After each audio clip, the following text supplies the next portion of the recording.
Hello everyone, welcome to this question where we are going to expand and simplify the following.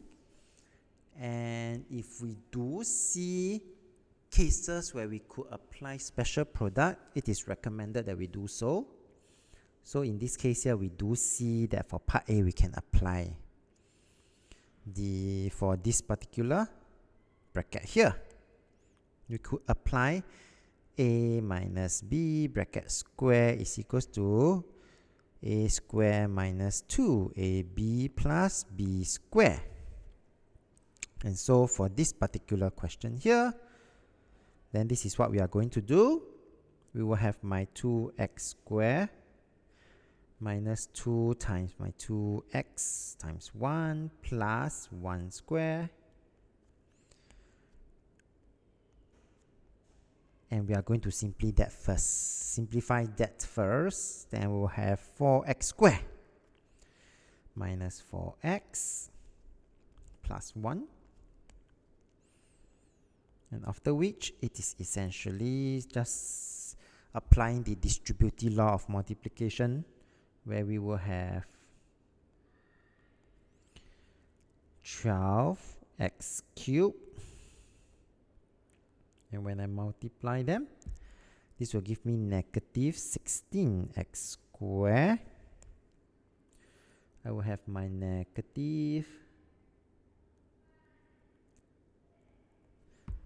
4x multiplied by positive 3x, negative 12x squared.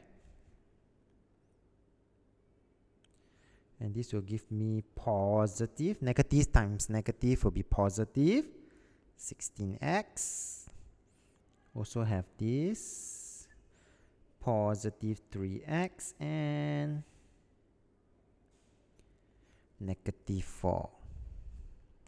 Last but not least, to ensure that we continue to simplify any like terms, so here we will have 12x cubed, that's the only term for x cubed, negative 16x squared and negative 12x squared, negative 28x squared. I also see a 16x plus 3x, 19x, and of course we still have a negative 4 at the back.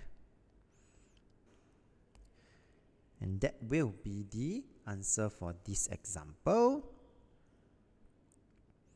And as I move on here, again, we just need to do it slow and steadily. So I'm going to, step 1 will be to expand and simplify these two first. So this will give me 2a cubed and positive 6a.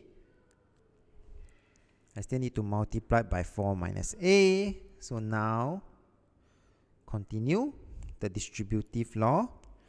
I will have 8a cubed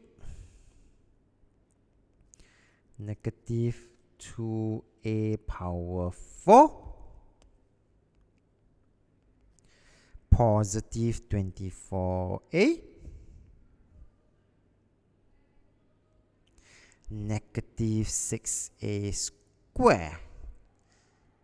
And since there is no more like terms, this would then be the final answer for this particular example. And with that, we have come to the end of this video. So if you like this video, do give it a thumbs up and subscribe to my channel. Thank you for watching.